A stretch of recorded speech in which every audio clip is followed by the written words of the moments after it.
बोले सियावर रामचंद्र भगवान की जय। श्री राधे और कृष्णचंद्र भगवान की जय।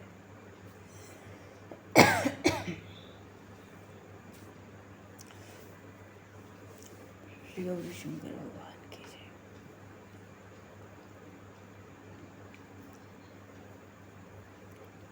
श्री बांके बिहारी लाल की जय। श्री वृंदावन प्रेम धाम की जय। श्री पंडरीनाथ भगवान की जय। सब संतन की जय, सब भक्तन की जय, समस्त वैष्णवन की जय, समस्त परमाचार्य चरणन की जय, समस्त संप्रदाचार्यन की जय। श्री सद्गुरुदेव भगवान की जय। गंगा मैया की जय, जमुना मैया की जय, सरजू मैया, गौ माता की जय, तुलसी माता की जय, पृथ्वी माता की जय, काशी महारानी की जय। जय जय श्री सीताराम, जय जय श्री राधे श्याम। नमः पार्वती पते, हर हर महादेव।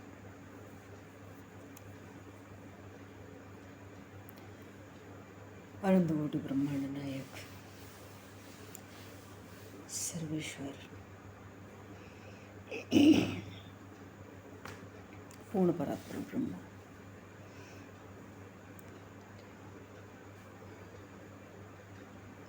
असंख्य कल्याण गुणगंडले भक्तवांशागलत्तरु शरणागत वत्सल भक्तवत्सल दीनबंधु दयासिंधु भगवान श्री सीताराम जी महाराज की सिंह कृपा करुणा से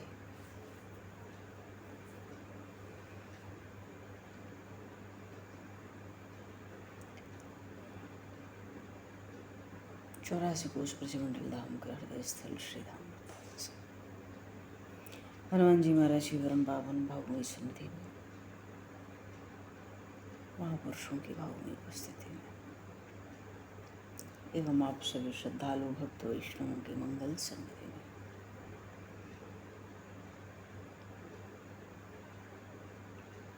में मानव जीवन का सर्वोत्कृष्ट फल भगवत गुणानुवाद, भगवत चिंतन, भगवत स्मरण का आनंद हम सभी आज श्री इंदिरा एकादशी की जागरण महोत्सव के माध्यम से प्राप्त करने जा रहे हैं।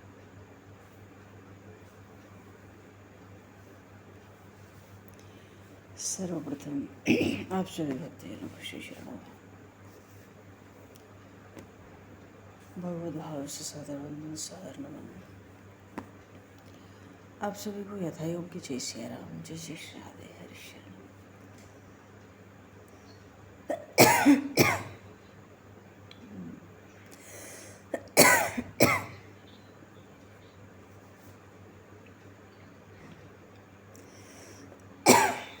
जय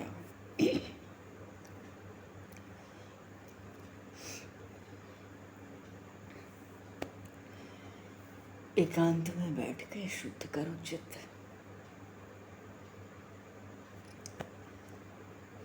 सो सुख अनंत पार नहीं।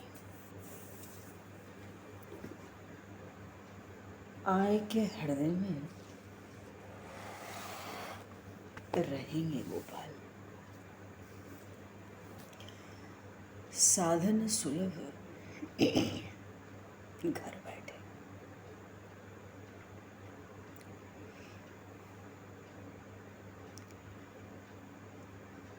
बोली श्री काशी महारानी की जय।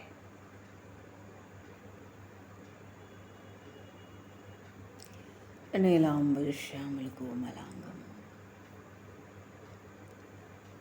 सीता समारूपित वाम भागम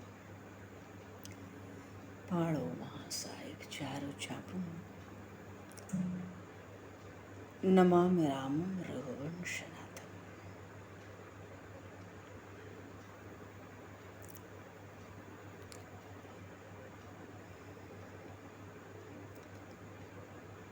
आज इंदिरा एकादशी का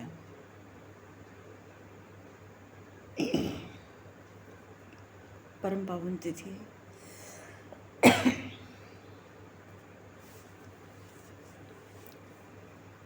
और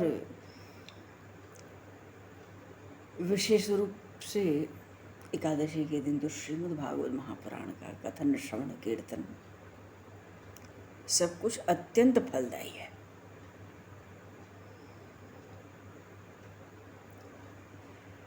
श्रीमद् भागवत में सुखदेव जी महाराज ये तो मुक्तों में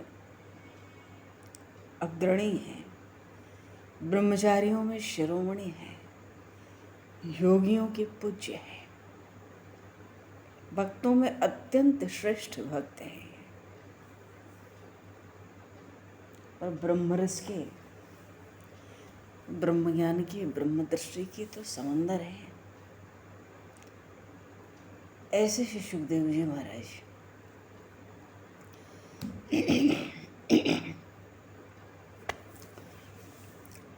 श्रीमद् भागवत में राजा परीक्षित से कहते हैं, 11वें स्कंद के आरंभ में कहा, कोनु राजन इंद्रियवान मुकुंद चरणाम्बुजम न भजेत सर्वतोम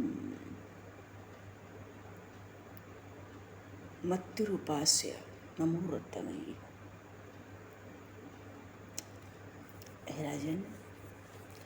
राजन क्या है? महाराज परीक्षित तो चक्रवर्ती सम्राट हैं पृथ्वी के। श्री सुखदेव जी महाराज कहते हैं, ये उत्तम नरदेह पाकर और संपूर्ण इंद्रियों से परिपूर्ण होकर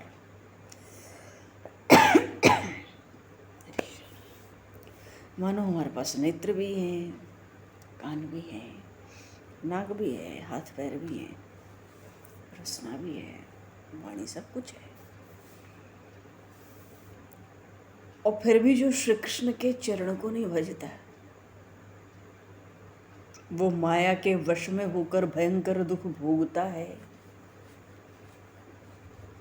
उसको तो काल क्षण क्षण में नाश कर रहा है।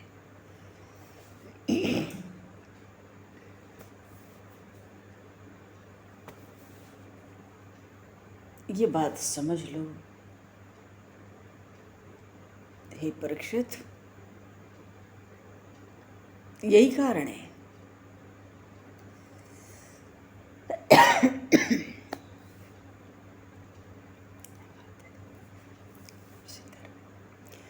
यही कारण है कि महादेव भगवान शिव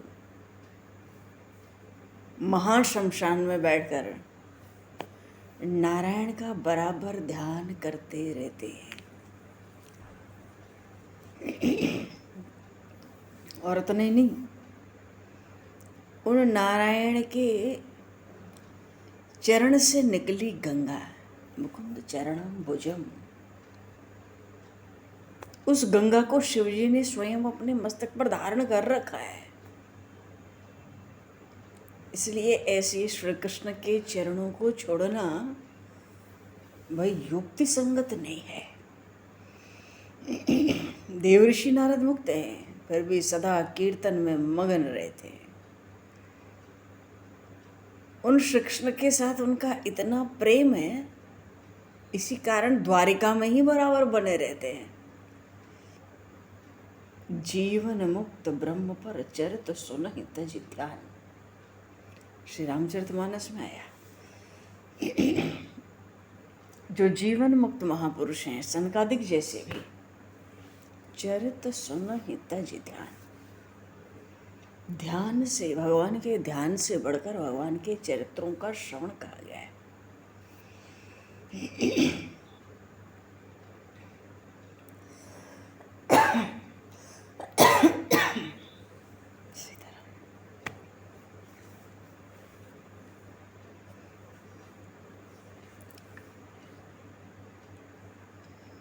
धन्य नारद जी को, क्यों मन सदा सर्वदा प्रभु में लगा रहता है।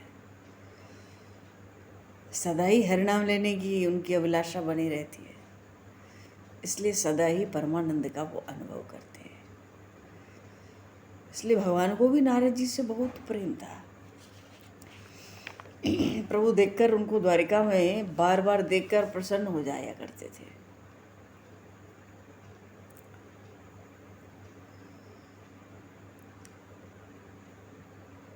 और ये जो भागवत धर्म है,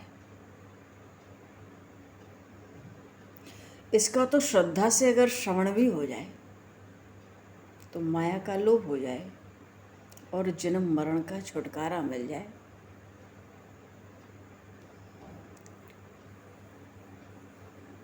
जब द्वारिका आते देव ऋषि नारद तो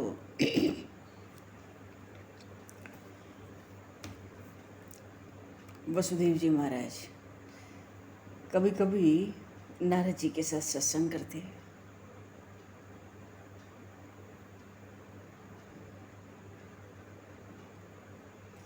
नारद जी समझाते, कल्याण का स्वरूप पूछते, मेरा कल्याण कैसे होगा, वसुदेव जी पूछते। तो नारद जी कहते, अरे नारायण का पूर्ण अवतार है श्री कृष्ण, वरदान से पुत्र के रूप में आपको प्राप्त हुए।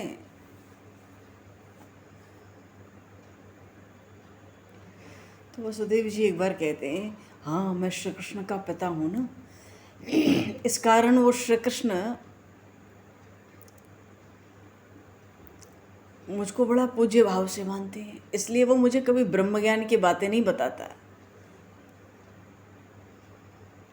तो श्री कृष्ण से मुझे ज्ञान की प्राप्ति होगी ये असंभव है।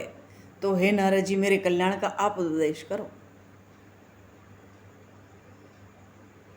जिस माया में मैं फंसा हुआ हूँ उस माया का समूल नाश कैसे होगा, मुझे मार्ग दिखाओ। ये महात्मा वसुदेव कह रहे हैं द्वारिका में।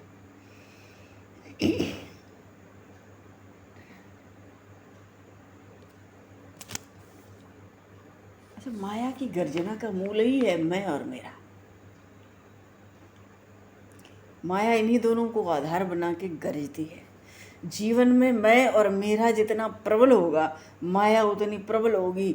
मैं और माया जैसे जैसे क्षीण होंगे प्रभु कृपा से, माया भी क्षीण हो जाएगी। तो नारद जी ने कहा कि आप तो यदुवंश शिरोमणि हैं, यादव कुल में श्रेष्ठ हैं, और परमार्थ में आपकी बड़ी निष्ठा है और जानने की बड़ी उत्कंठा है, और भागवत धर्म में आपकी बड़ी भक्ति है, बड़ी अधिक भक्ति है। तो आपका ये जो प्रश्न है, इससे तो विश्व का उद्धार ही होगा, क्योंकि प्रश्न के उत्तर से जो साधक लोग हैं वो तो तर जाएंगे।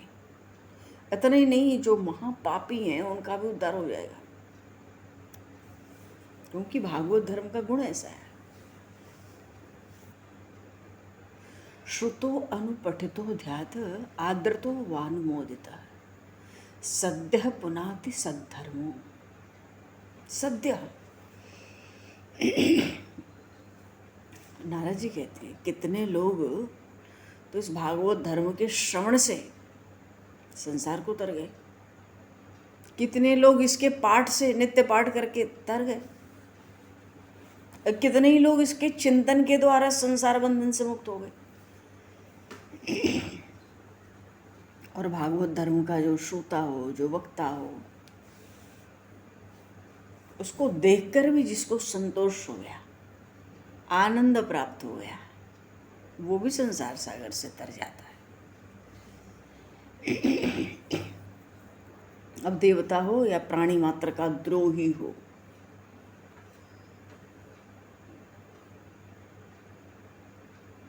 रावण था ना प्राणी मात्र का द्रोही, विश्व द्रोह कृत अगज ही लागा, और शरण गए प्रभु तदपि न त्यागा।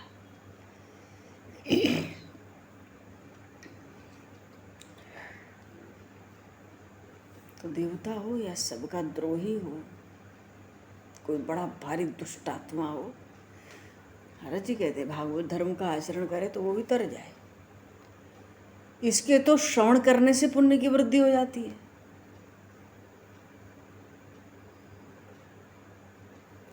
और जिन प्रभु के नाम स्मरण से भवबंधन कटता है, नारद जी महाराज को नारायण के नाम का विस्मरण हो जाए ऐसा कभी हो ही नहीं सकता।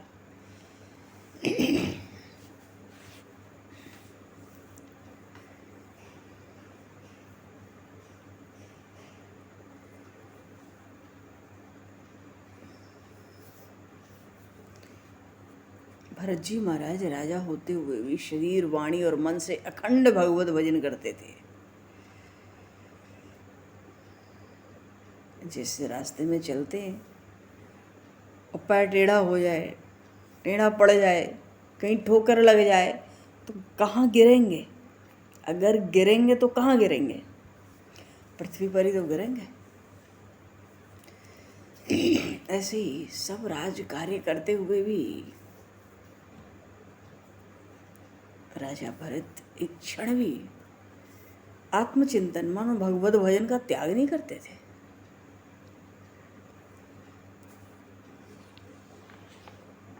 भरत जी महाराज का ऐसा भगवत भजन था।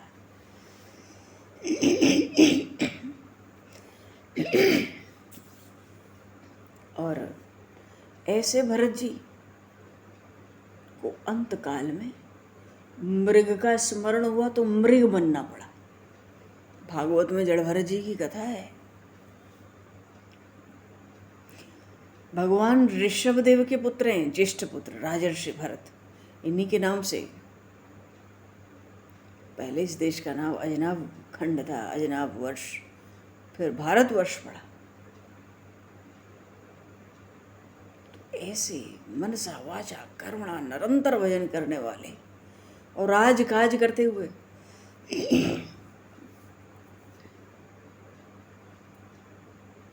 तो मृग का स्मरण किया तो मृग होना पड़ा। ऐसे ही जो उन श्री कृष्ण का स्मरण करते हुए मृत्यु पाता है वो श्री कृष्ण ही हो जाता है। अंते मतिः सा गतिः। भरत जी अगले जन्म में मृग योनि में उत्पन्न हुए। उत्पन्न तो हुए लेकिन पशु योनि में भी उनको श्री कृष्ण का विस्मरण थोड़ा ही हुआ। फिर वो जड़ भरत हुए, मनुष्य योनि में आ गए। फिर तो ममता में मेरा से छूट गए, नित्य मुक्त स्थिति में। और फिर मृत्यु के बाद ब्रह्म पद को प्राप्त किया।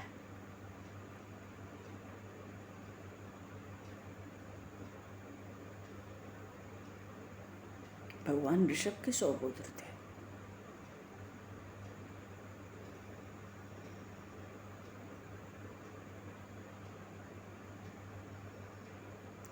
भगवान के अंगूठे की जो नख कांति है अगणित सूर्य के कांति को लज्जित कर दे। भागवत में लिखा है, तान दृष्टवा सूर्य शंकाशाम महाभागवता नृपः।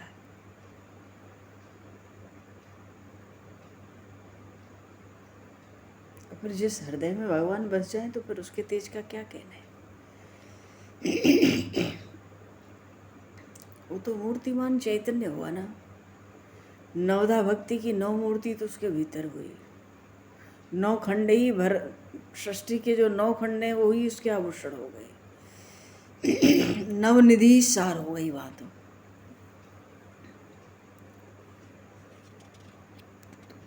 इसी प्रसंग में देवर्षि नारद ने राजा निमि और भगवान ऋषभ के 9 पुत्रों का, 9 योगेश्वरों का संवाद सुनाया।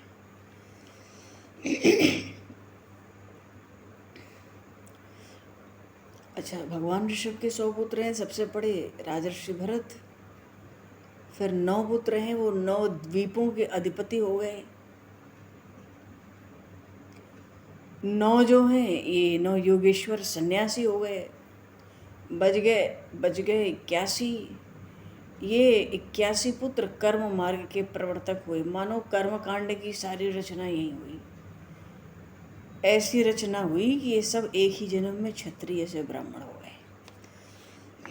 बोलिए श्री भक्तवत्सल भगवान की जय।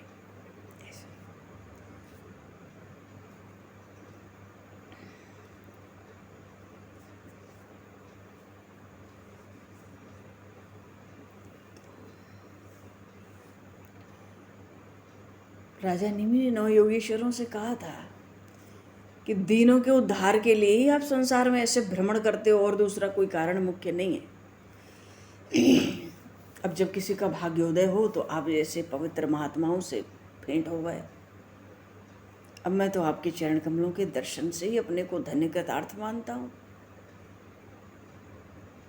ये विदेहराज निमि कह रहे हैं, मन्ने भगवत साक्षात पार्षदान वो मधुद्विषः विष्णुर्भूतानि लोकानां पावनाय चरन्ति। इसलिए सार बात यह है कि दुर्लभो मानुषोदय। विदेहराज कहते 9 योगेश्वरों से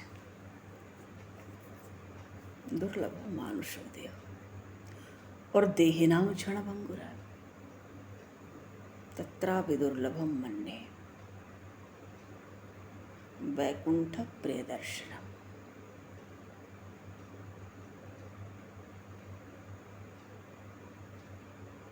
सब योनियों में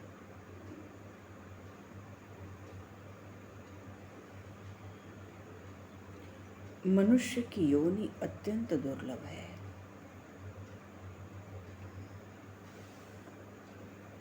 उसका प्राप्त होना अत्यंत कठिन कहा गया है।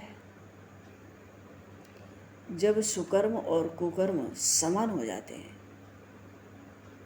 तब ये मनुष्य देह, जिसको कर्म भूमि भी कहते हैं, प्राप्त होती है।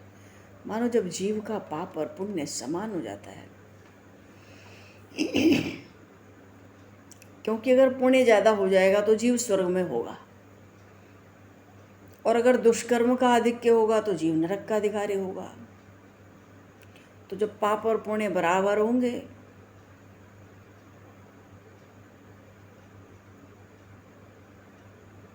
तो नरदेह प्राप्त होता है। फिर भी हर प्राणी की बुद्धि एक जैसी तो होती नहीं।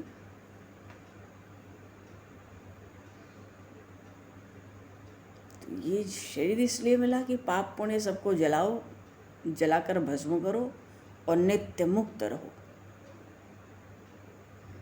क्योंकि पाप और पुण्य कुछ भी होगा तो हमारी मुक्ति नहीं होगी, हम छूटेंगे नहीं।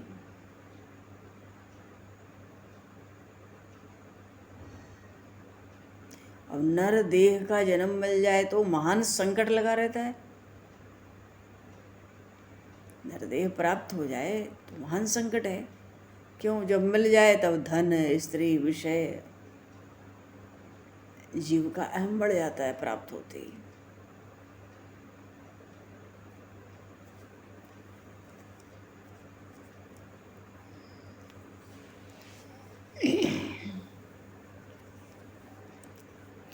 इसी में जीव, श्रीभट जी कहते हैं, अरे मन वृंदा विपिन निहार। वृंदावन सीमा के बाहर हरि हूँ को रे मन वृंदा विपिन यद्यपि मिले कोटि चिंतामणि तदपि न हाथ पसार रे मन वृंदा विपिन रे मन वृंदा विपिन।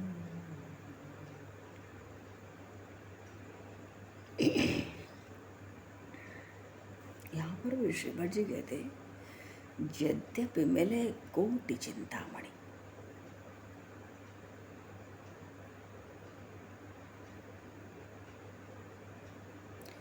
तदपि न हाथ पसार। इस धन की इच्छा में, धन, स्त्री, पुत्र, परिवार, विषय भोग, आसक्ति, इनकी इच्छा में तुझे कोई सैकड़ों चिंतामणि भी दे ना तो बाहर नहीं जाना।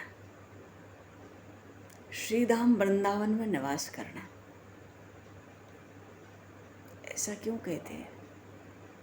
जैसे भी प्रसंग आया, राजर्षि भरत का मनसा वाचा कर्मणा आजीवन राज कार्य करते हुए भी भगवत भजन स्मरण। और जब मृग से आसक्ति हुई उसके पहले भी इतना भगवत भजन पक्का था, दृढ़ था कि कई दिन तो ऐसा होता कि एक ही दिन में कई बार शालिग्राम ठाकुर की सेवा कर लेते, भूल जाते किए कि नहीं आज की सेवा। कई बार स्नान करते, उनको शुद्ध नहीं रहते स्नान हुआ था कि नहीं। और फिर 2-3 दिन ऐसा होता कि ना नहाए ना सेवा पूजा की, उनको पता ही नहीं क्या नहाए नहीं, आज सेवा पूजा हुई नहीं। ऐसे राज ऋषि भरत, उनको मृग में परोपकार की दृष्टि से आँख के सामने माँ मर गई, बच्चा नदी में गिर गया, बस इतनी तो भावना आई कि अगर उठा लूँ तो बच जाएगा, नहीं तो मर जाएगा। अब आँख के आगे पाप देखना भी, किसी की मृत्यु को देखना और रक्षा ना करने तो बड़ा भारी पाप है। तो क्या गलत किया था राजर्षि भरत ने? पर 3 जन्म का चक्कर पड़ा। इसलिए ये बात यहाँ पे कह रहे हैं कि नरदेह मिल जाए तो महान संकट भी है। ये सब बवाल लगा हुआ है माया का। तो वृंदावन के साधु संतों ने तय किया, भाई देखो ऐसा है कि माया तो कब खपा दे किसी को कुछ पता नहीं है। प्रभु आपके चरण तो पकड़े बैठे हैं, पर इसने बड़े बड़ों को माटिया मेट कर दिया। तो धाम की महिमा में महापुरुषों ने गाया। अब महापुरुषों ने तो गाया, क्यों गाया? क्योंकि शास्त्र पुराणों में लिखा पड़ा है वृंदावन धाम की महिमा कि एक बार यहाँ आकर फिर निष्ठा से रहो, बाहर जाओ नहीं, कुछ भी हो जाए बाहर जाओ नहीं। और तुमसे भजन ना हो, भजन शून्य, पर अपराध से बचकर रहना। भजन नहीं करना, अपराध से पहले बचकर रहना। और फिर तुम निष्ठा से धाम में रहोगे और तुम्हारा शरीर यहाँ पूरा हो जाएगा तो तुमको निश्चित ही नित्य वृंदावन की प्राप्ति होगी। नित्य वृंदावन क्या है? भगवान की लीलाएं नित्य हैं, कभी रुकती हैं क्या? चंद्र मिटे दिनकर मिटे, मिटे त्रिगुण विस्तार, दृढ़वत श्री हरिवंश को मिटे न नित्य विहार। प्रभु का विहार रुकता है क्या? वृंदावन में जमुना पुलन पे तो नित्य ही जुगल सरकार का विहार है। बिहारी जी को 11 बजे चल जाना है, 4 बजे सुबह फिर मंदिर में आ जाना है। उनको तो निधिवन में रहना है 5 घंटे। जहाँ शाम थोड़ी सी भी लालिमा छाई, जुगल सरकार का नित्य विहार जमुना पुलन पे आरंभ रहता है, नित्य। तो बोले यहाँ से जाओ नहीं। क्यों? ब्रह्मा जी हम जैसे जीवों को अपने जीवन काल में करोड़ों अरबों बार हमारी जन्म मृत्यु को देखते हैं। इतनी उनकी आयु। एक ब्रह्मा जी के जीवन में 14 इंद्र बदल जाते हैं, 14 मनवंतर हो जाते हैं, 14 बार सप्तऋषि बदल जाते हैं। एक एक दिन में मानो एक एक इंद्र बदलते रहते हैं। तो जिन एक इंद्र, अरे ब्रह्मा जी की आयु लगभग 4.5 अरब वर्ष की है, तो हम लोग तो करोड़ों बार निपट जाएंगे उतने में, आना जाना आना जाना। पर वही जीव जब नित्य वृंदावन की प्राप्ति कर लेता है, लिखा है शास्त्रों पुराणों में। इसलिए महापुरुषों ने अपनी वाणियों में इसका खूब प्रचार किया, यहाँ के रसिकों ने। तो उसको नित्य वृंदावन प्राप्त होता है, नित्य वृंदावन की प्राप्ति। और जब नित्य वृंदावन की प्राप्ति होती है तो वो जीव अपनी दृष्टि से करोड़ों ब्रह्मा को बनते और बिगड़ते देखता है। बोलिए श्री वृंदावन धाम की जय। इतनी भारी धाम की महिमा, तो भजन भले ही ना हो, बस पड़े रहो। और आज भी केवल धाम निष्ठा के साधु संत नहीं है, सामान्य जन भी मालूम पड़ते हैं, पर यहाँ कोई सामान्य है नहीं। कोई अगर सामान्य मालूम पड़ता है तो वो तभी तक मालूम पड़ता है जब तक हमें उसका परिचय प्राप्त नहीं हुआ है, उसकी जीवनचर्या प्राप्त नहीं हुई है। और ये बिल्कुल सच्ची बात है। ये धाम महाराज की महिमा है। कोई भी साधारण दिखा ही नहीं आज तक। साधारण का अर्थ है कि जो अपने ही उसमें व्यस्त हो, अन्य अन्य स्थानों की तरह नहीं। धाम में तो जीव आता ही है किशोरी जी की विशेष कृपा और विशेष करुणा से। प्रारब्ध भी 5% रह जाता है यहाँ। तो भाव ये है, अब कोई धाम से बाहर अगर जा रहा है, श्री भट्ट जी कह रहे तो भाई तू किस लिए जा रहा है? धाम से ब्रजमंडल से बाहर जाके कोई पुण्य कमाएगा ये तो होने का है नहीं कि तेरा पुण्य बढ़ाने तू जा रहा है। तो किस लिए जा रहा है?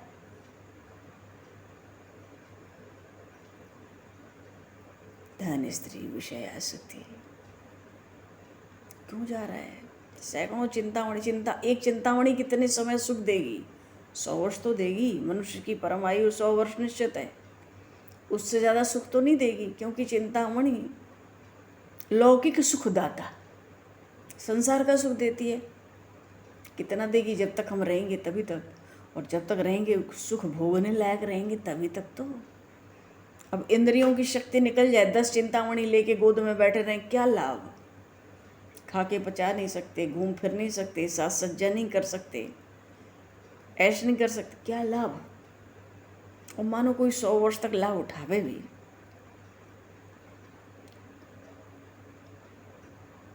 तो अधिक से अधिक 100 वर्ष तो लाभ उठाएगा। और कहीं अगर धाम निष्ठा में बस गया तो करोड़ों ब्रह्मा का आदि अंत देखेगा, नित्य धाम में पड़ा रहेगा, नित्य वृंदावन। इसलिए कहते हैं अगर भगवान भी इशारा करके बाहर बुलावे मत जाओ।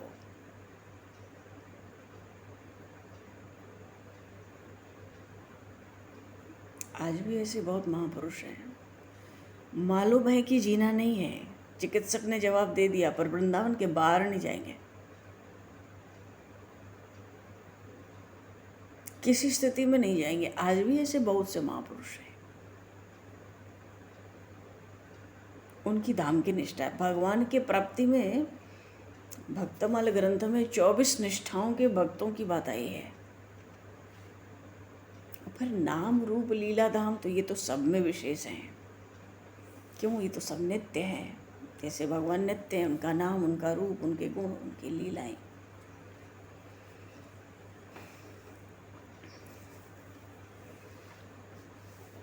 विषय भोगों को इसलिए दूषित कहते हैं, मालूम ही नहीं पड़ता इसमें कितनी आयु बीत गई।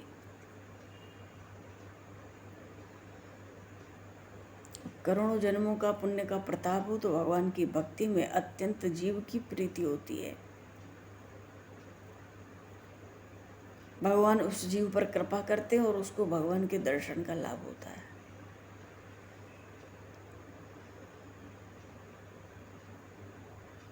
कहते हैं ना कि बाघिनी और सिंहनी का दूध का भले ही किसी तरह से प्राप्त हो जाए, भले ही चंद्रमा से अमृत प्राप्त हो जाए,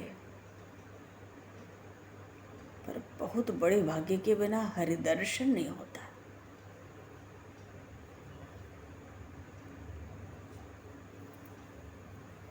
अब चंद्रमा का जो पान करे, चंद्रमा के अमृत का वो निरोग रहेगा, अमृत है। और खुद चंद्रमा क्षय रोगी है, वो खुद, तो उसका अमृत कैसे निरोगी करेगा भाई? और बाघिनी और सिंहनी का दूध होवे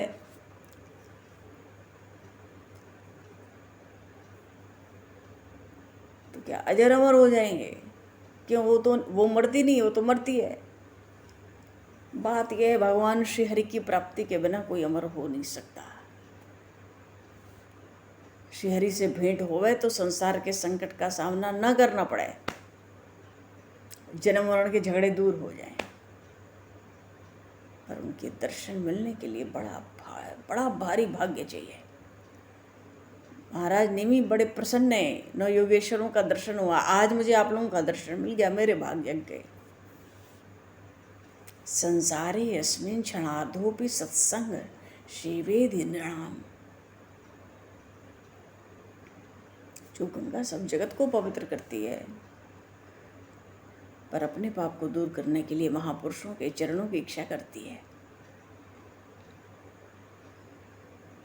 आधे पल का सत्संग हो तो भी संसार झूठा मालूम पड़ता है। कपूर आग में जाएगा तो समाप्त तो होकर रहेगा। ऐसे ही संसार की निवृत्ति सत्संग से हो जाती है।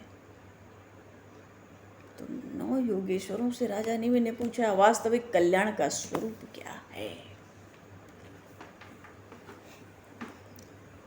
वैसे तो नौ योगेश्वर हैं तो नौ प्रश्न पूछे राजा निमि ने। पहला पूछा भागवत धर्म का लक्षण, फिर भगवत भक्त का लक्षण, फिर भगवान की माया का स्वरूप, फिर भगवान की माया से उद्धार पाने का उपाय, फिर पूछा उन्होंने पूछा परब्रह्म का स्वरूप, और पूछा कि कर्म के लक्षण क्या है, और भगवान की अवतार लीलाएं क्या है। जो भक्त नहीं है, मार्गी है, विषयी है, उनकी अंतिम गति क्या है? अंतिम क्यों, संसार में ही दुर्गति आरंभ हो जाती है। और फिर कलयुग है तो भाई युग धर्म क्या है? युग धर्म तो लगेगा ही, कोई भी युग हो।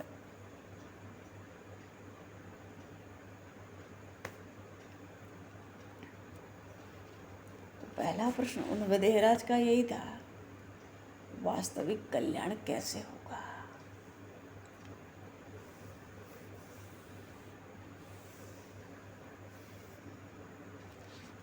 अरे संसार पर सरलता से विजय मिल जाए, सरलता से ये विषयों की आसक्ति छूट जावे,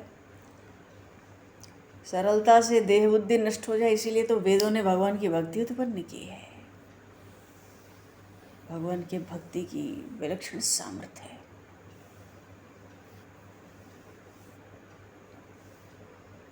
तो 11 इंद्रियां, सबसे भजन करो, मन को भगवान के ध्यान में लगाओ, कान से उनकी कीर्ति सुनो, जिह्वा से उनका नाम लो, रात दिन हरि कीर्तन करो, जिह्वा से भगवान का पूजन, पैरों से चल के उनका देव मंदिरों के दर्शन, प्रभु के चरणों पर चढ़ी तुलसी की सुगंध, चरणामृत नित्य पाओ, प्रभु को चढ़े हुए जो नरमाल लें, पुष्प बिल्व पत्र जो मस्तक पर लगाओ। जिसके पेट में भगवान को लगाया हुआ भूख जावे, अरे उसको देखकर भी भवसागर का भय दूर हो जाता है।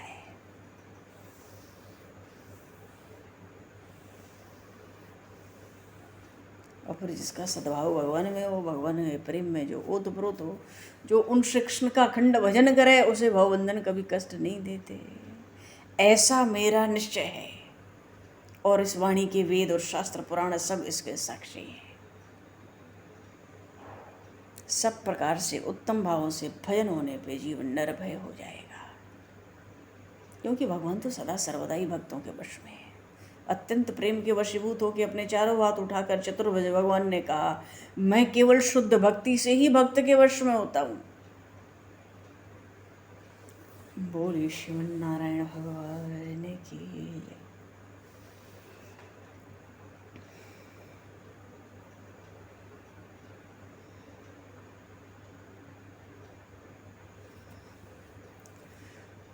श्रीमद् भागवत महापुराण की जय।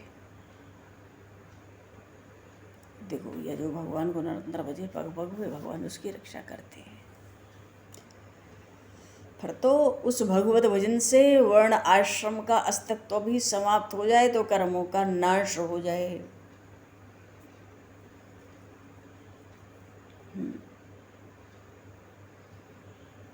भगवत गीता की वाणी के अनुसार नारायणाय इदं नमः, सब कर्म भगवान को अर्पित।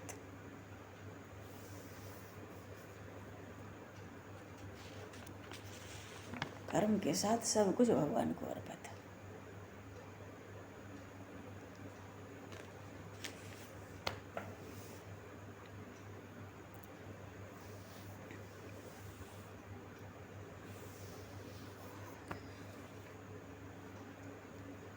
बोली श्री काशी महारानी की जय।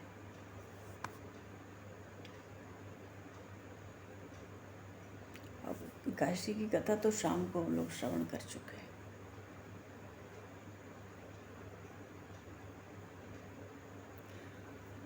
और इस एकादशी पर पितरों के निमित्त विशेष रूप से दोपहर के समय अन्नमय पिंड का दान होता है और उसको सूंघकर गाय को खिलाने का विधान रहता है। वैसे एकादशी का श्राद्ध तो कल ही हो गया है, वो द्वादशी को भी होता है तो कल भी होगा।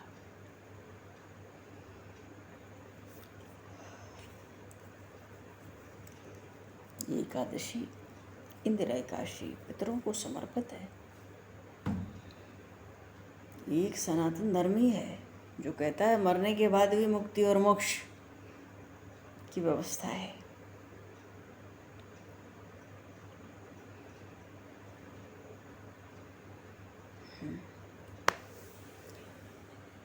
तो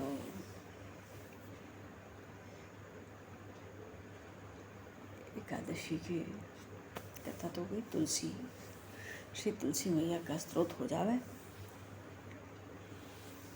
फिर कीर्तन भजन नाम संकीर्तन की धुन होवे। तो बोले श्यावर रामचंद्र भगवान की जय।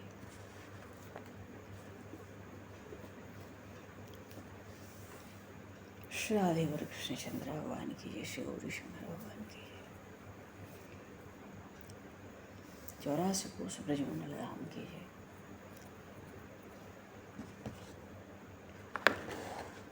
तो ये तुलसी स्तव बोलोगे कि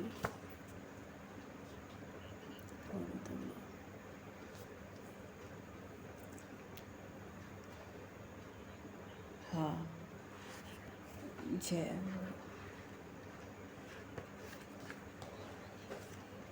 जय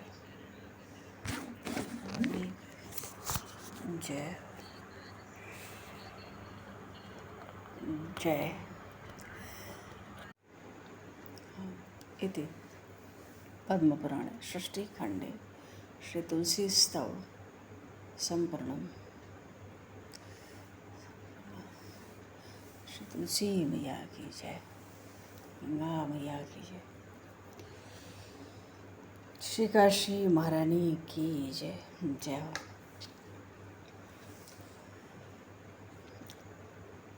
सब संतन की जय, सब भक्तन की जय। श्री सद्गुरुदेव भगवान की जय। तो भगवान आज श्री इंदिरा एकादशी के इस जागरण उत्सव में समय को दृष्टिगत करते हुए आज यहीं पर वाणी को विराम दिया जाए, जिससे आगे भजन कीर्तन नाम संकीर्तन का आनंद सबको मिले। वाक्य पुष्पांजलि प्रभु के श्री चरणों में सादर समर्पित। आप सभी को भी यथायोग्य जय श्री राम, जय जय श्री राधे, हरि शरणम, जय श्री भगवान, श्री सीताराम, जय श्री सीताराम।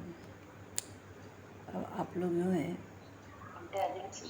हाँ कीर्तन भजन आरंभ करें, नाम संकीर्तन होने दो